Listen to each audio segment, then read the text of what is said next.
Halo teman-teman semua, selamat datang di layanan streaming Anindito Study Group dan pada saat ini kita akan membahas materi pertama dari Partial Equilibrium and Competitive Model. Ini menjadi chapter terakhir di Ekonomi Mikro 1, di mana pembahasan chapter ini sebenarnya bukan termasuk secara spesifik membahas consumer behavior ataupun producer behavior, tetapi kita sudah masuk ke dalam market seperti itu.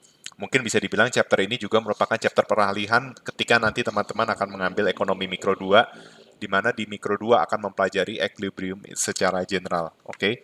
Nah, bagian pertama yang saya ingin bahas itu adalah tentang market demand and pricing in the very short run.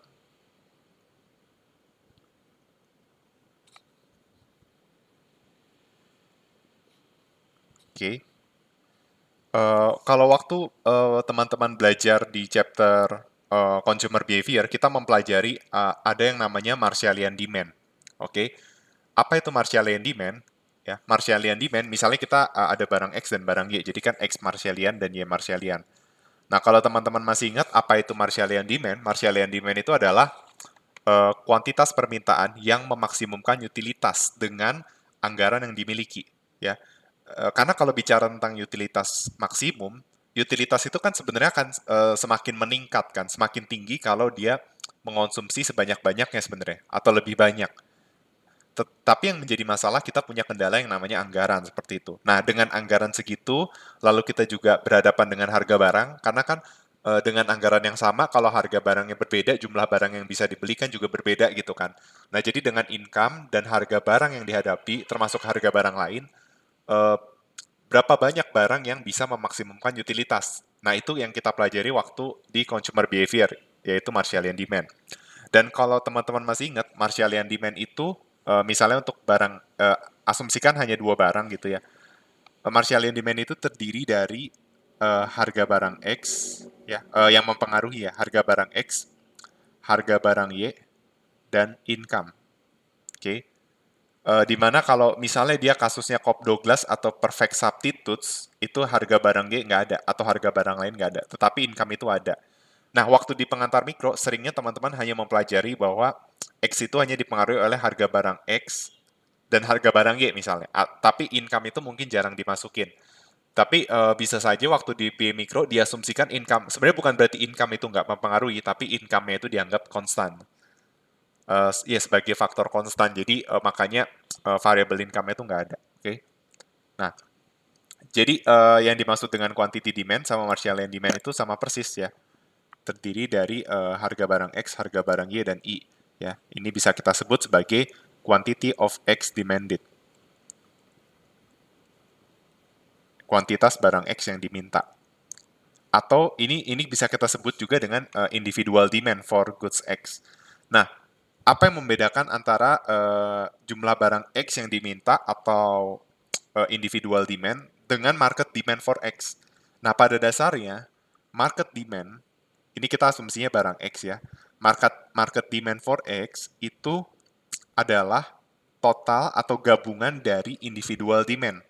Jadi misalnya di pasar ada 50 individu, maka 50 individu itu dijumlahin menjadi sebuah market demand. Nah, makanya rumusnya adalah sigma X I. Jadi penjumlahan dari quantity demand. I-nya dimulai dari individu 1 sampai individu ke N. Seperti itu. Oke.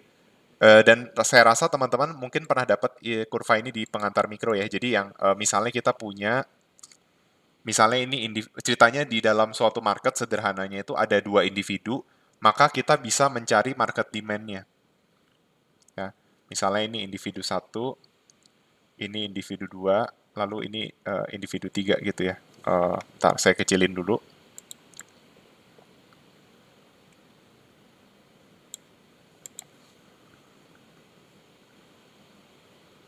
Ini individu 1, ini individu 2, ini marketnya.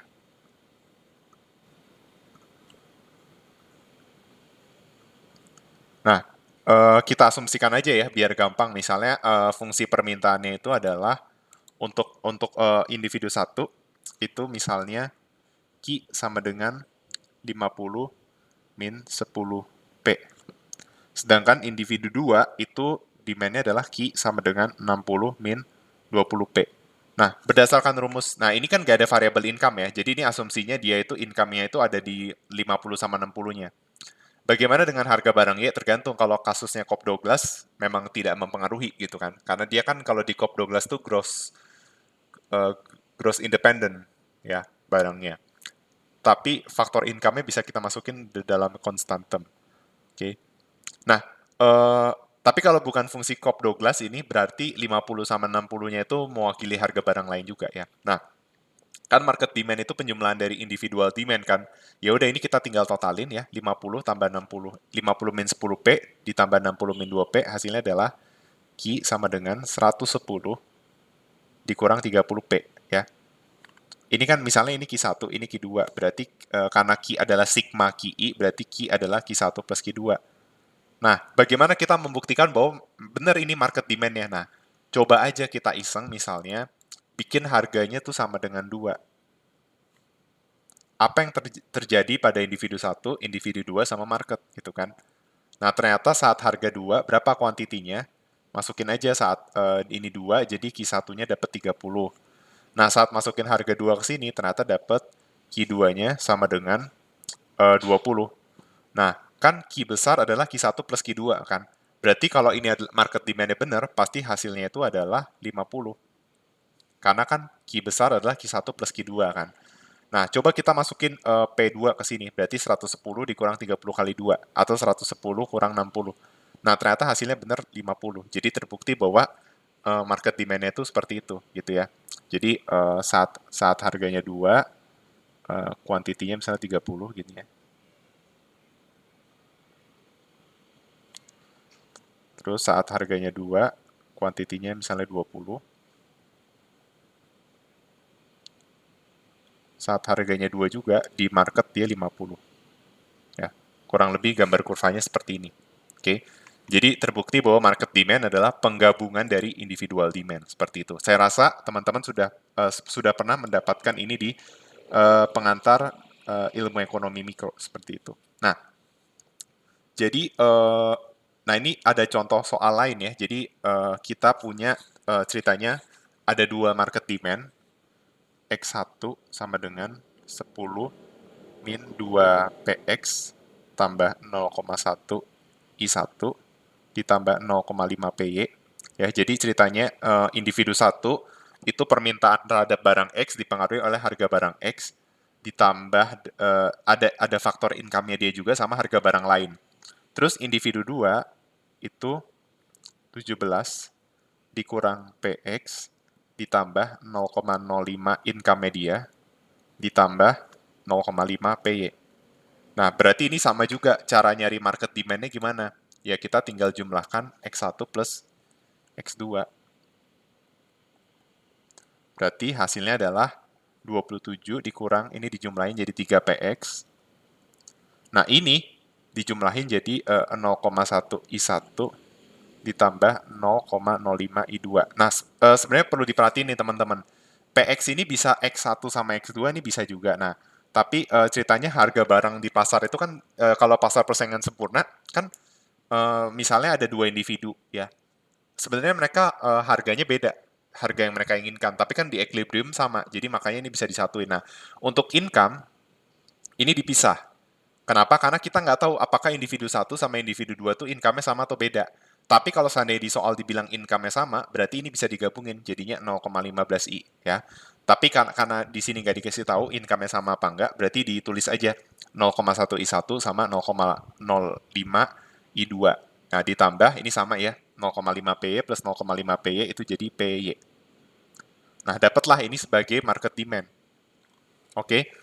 Nah, kalau kalau fungsi permintaan seperti ini ya berarti dia belum bisa dia dia masih terdiri dari harga barang X dan income ya sama harga barang Y. Nah, sekarang bagaimana kalau kita ubah jadi fungsi permintaan yang sesederhana ini gitu. Di mana kita asumsikan jadi kalau misalnya kita ingin mengubah fungsi permintaan yang seperti ini menjadi seperti ini, misalnya ya, berarti apa? Berarti kita harus membuat, kan berarti yang tersisa variabelnya P ya, atau dalam sini PX. Berarti apa yang harus kita lakukan supaya fungsi permintaan itu tinggal, variabel yang mempengaruhi itu tinggal PX. Berarti caranya kita harus membuat variabel lain itu konstan. Kita asumsikan konstan. Nah, ceritanya asumsinya itu adalah I1 sama dengan 40, I2 sama dengan 20, lalu P-nya sama dengan 4. Nah, silakan teman-teman coba sendiri informasi ini, masukin ke sini. Nanti kalian bakal dapet untuk fungsi permintaannya, itu sama dengan 36 dikurang 3 PX. Seperti itu. Masukin aja I1 40, I2-nya 20, P-nya 4. Nanti bakal dapat market demand for X. Itu adalah 36 kurang 3 PX. Oke. Nah, terus eh, berarti dari sini kita juga bisa analisis ya. Dari fungsi permintaan ini kita bisa analisis maksimum willingness to pay-nya itu adalah berapa? Ingat, maksimum willingness to pay itu adalah terjadi ketika kuantitas permintaan sama dengan 0. Yang berarti jika harga lebih rendah dari titik tersebut, ada pembelian. Nah, berarti kita bikin aja quantity demand-nya 0. Berarti PX-nya sama dengan 12. Nah, berarti kita bisa menyimpulkan bahwa ketika individu 1 itu income-nya 40, individu 2 income-nya 20, dan harga barang Y-nya itu sama dengan 4, berarti maksimum willingness to pay di pasar, di market, itu sama dengan 12. Nah, apakah untuk individu hasilnya juga 12? Jawabannya pasti berbeda. Nah, teman-teman bisa masukin sendiri. Misalnya untuk X1 nih, kita masukin I1-nya 40. Berarti kan ini jadi 4, ya kan? Terus masukin P-nya 4, ini jadi 2. Oke. Nah, 10 ditambah 4 tambah 2 itu berarti 6. Berarti ini X1 jadi 16 min 2PX. Nah, ternyata kita bisa lihat kalau di level individu, untuk individu 1, maksimum willingness to pay-nya itu 8. Ya. Sedangkan di market itu 12. Nah, kenapa bisa berbeda? Nah, karena digabung sama individu kedua, di mana individu kedua itu punya maksimum willingness to pay lebih tinggi dari 8 dan lebih tinggi dari 12. Jadi bisa dibilang 12 itu adalah nilai tengah-tengah, tidak harus sama seperti rata-rata ya, tetapi yang jelas dia berada di antara 8 dan maksimum willingness to pay-nya individu kedua. Nah, coba aja teman-teman cari willingness to pay individu kedua ya. Ini kan berarti jadi 0,05 I2, I2 20, 20 kali 0,051, ini 2 ya. 17 tambah 1, 18, 18 tambah 2, 20. 20 kurang PX, berarti X2 adalah 20 kurang PX. Nah, berarti kita dapat maksimum willingness to pay untuk individu 2 itu 20. Nah, terbukti kan 12 itu kan ada di antara 8 sampai 20 gitu. Ya. Jadi itu yang bisa kita interpretasi ya.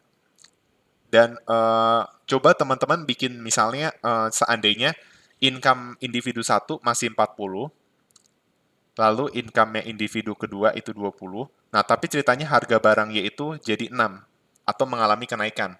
Nah, nanti kalau teman-teman mau coba silakan ya masukin ke sini.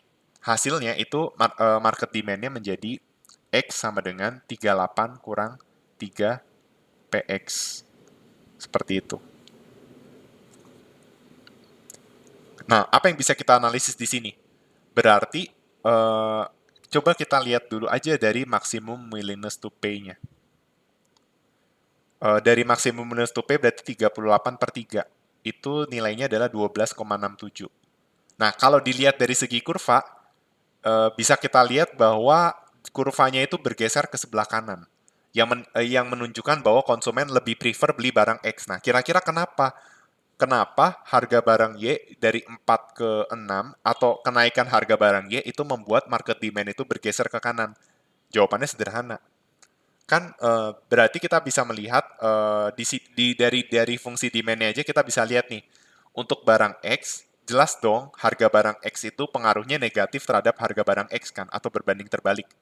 Sesuai dengan the law of demand.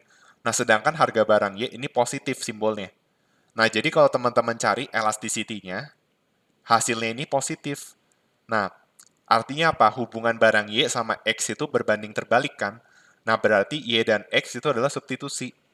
Nah, terbukti ketika harga barang Y-nya naik, market demand-nya dari 36 kurang 3PX jadi 38 kurang 3PX. Karena X dan Y adalah substitusi, maka ketika harga barang Y naik, konsumen itu akan lebih prefer beli barang X. Dan itu ditunjukkan dari maksimum willingness to pay yang meningkat dari 12 menjadi 12,67. Seperti itu. Oke, jadi seperti itu. Dan kalau teman-teman mau menganalisis juga ya, misalnya terjadi distribusi income, di mana income 1 itu jadi 30, income 2 jadi 20. Ya. Nanti teman-teman bakal lihat bahwa X-nya itu bakal menjadi seperti ini. 35,5 kurang 3PX gitu ya. Kan kalau I1-nya I1-nya 30, I1-nya 30 berarti kan ininya jadi 3 ya. Nah, terus kalau I2-nya itu sebesar 20, ini jadi 1. Nah, berarti 27 tambah 3, 30, 31 ya. Oh, wait. I1-nya 30. Berarti ini jadi 3, betul ya. Terus I2-nya 20, berarti I2-nya jadi 30, maaf. Jadi distribusi income. Ya, ini turun, ini naik. Jadi sama persis ceritanya. Nah, ini jadi 1,5. Nah, kan 27 tambah 3, 30, 31,5. Nah, ceritanya PY-nya tetap pakai angka yang 4 ya. Berarti 31,5 ditambah 4. Hasilnya 35,5. Jadi, apa yang bisa kita simpulkan? Kan ceritanya kita si teris paribusnya PY ya. PY-nya tetap sama. Nah, coba teman-teman bandingin ketika PY-nya 4, tapi income-nya belum berubah, sama ketika income-nya berubah. Nah, kita bisa lihat bahwa market demand-nya berubah ya. Dari 36 kurang 3PX menjadi 35,5 kurang 3PX. Padahal kita bisa lihat income 1 turun 10, income 2 naik 10. Berarti kita bisa menyimpulkan bahwa sekalipun total income individu itu sama, ya sama-sama 60, tapi ketika terjadi distribusi income yang membuat income-nya sama atau lebih merata, itu berdampak terhadap market demand, di mana market demand-nya itu bergeser ke sebelah kiri. Ya. Dan itu membuat maksimum willingness to pay itu turun. Jadi 35,5 bagi 3. Hasilnya pasti di bawah 12. Karena 36 bagi 3 hasilnya 12, berarti 35,5 bagi 3 hasilnya di bawah 12. Seperti itu. Oke. Nah, sekarang teman-teman bisa buat latihan soal. Nah, sekarang latihan soalnya tuh coba teman-teman cari market demand atau KIDE jika di pasar itu ada 3 individu, di mana individu 1, individu 2, individu 3 itu punya fungsi permintaan seperti ini. Ya, ini buat latihan ya. Nah, asumsikan income masing-masing individu itu sama dengan 5 ya. Baik I1, I2, I3 itu income-nya sama dengan 5. Makanya saya bikin I aja gitu ya. Nah, coba buat market demand-nya gampang ya, tinggal dijumlahin aja. Jawabannya saya nggak kasih tahu, teman-teman coba aja sendiri. Oke. Nah, terus bahasan terakhir di video ini adalah berkaitan dengan pricing in the very short run. Nah, sebelum masuk pricing in the very short run, teman-teman harus tahu timing dari supply respon. Nah, sebenarnya kalau kita bicara tentang jangka waktu, umumnya kita taunya di ekonomi itu ada dua ya, short run dan long run. Tetapi kalau kita ingin lebih spesifik, itu kita bisa membagi menjadi banyak sebenarnya ya. Tapi taruhlah kita bagi jadi 3 aja. Karena ada very long run itu juga ada, tapi mungkin very long run itu lebih cocok ke makro ya. Kalau mikro itu sebenarnya short run, long run. Nah, tapi ini ada yang unik juga nih, very short run sama long run.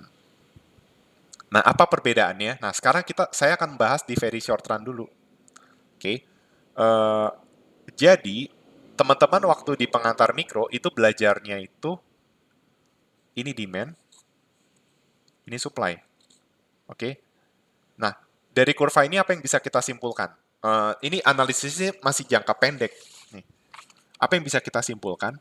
Kita bisa menyimpulkan bahwa ketika demand-nya itu misalnya bergeser ke kanan, berarti supply-nya kuantitasnya naik. Nah, kuantitas equilibrium-nya naik ya. Nah, atau berubah ceritanya. Kalau jadi gini kan ini demand bergeser ke kanan atas membuat equilibrium itu meningkat. Tapi kalau kita mau bahasa generalnya itu demand bergeser, supply-nya tetap sama di jangka pendek, itu kuantitas berubah gitu, equilibrium-nya ya, termasuk harga. Nah, eh, intinya apa? Intinya di jangka pendek pun eh, kuantitas kuantitas supply jadi ikutan bisa berubah tergantung dari demand ya. Demand bergeser ke kanan atas, kuantitas supply naik, bergeser ke kiri bawah itu kuantitas supply-nya turun. Nah, berarti apa? Berarti di jangka pendek supply masih apa ya namanya? Supply itu masih merespon demand. Paham nggak ya? Jadi kalau kalau demand-nya berubah, market demand-nya berubah, itu supply masih bisa merespon dengan menambah atau mengurangi kuantitas. Nah, tapi berbeda dengan di very short run. Yang ini mungkin tidak dipelajari secara detail di pengantar mikro dan dalam kehidupan nyata bisa terjadi juga. Ya, sebenarnya memang di ekonomi tidak ada aturan baku seperti di akuntansi misalnya short run long run itu berapa tahun. Tetapi sebenarnya itu bicara tentang suatu keadaan. Nah, keadaan seperti apa di very short run? Keadaan di very short run itu menggambarkan bahwa supply itu sifatnya fix atau perfectly inelastic.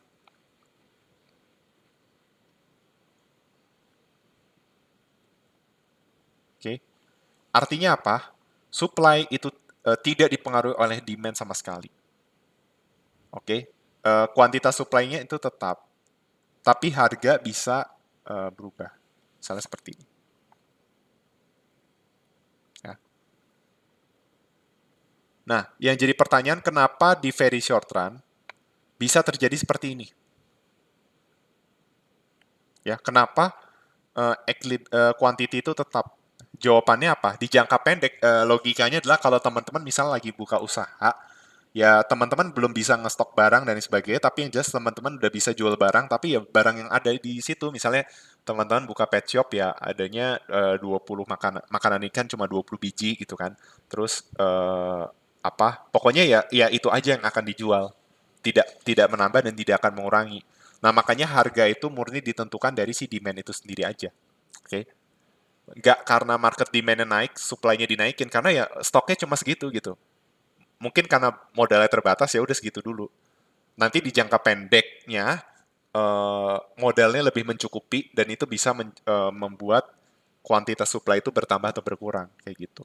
Tapi di very short term ya dia nggak bakal ngabisin stok yang ada. Makanya kurva supply-nya itu vertikal atau dia perfectly inelastic. Oke. Jadi sekian penjelasan di video ini. Silakan teman-teman coba kerjakan yang ini ya. Dari 3 individual demand ini ubah menjadi market demand. Oke. Sekian dari penjelasan saya. Terima kasih atas perhatiannya.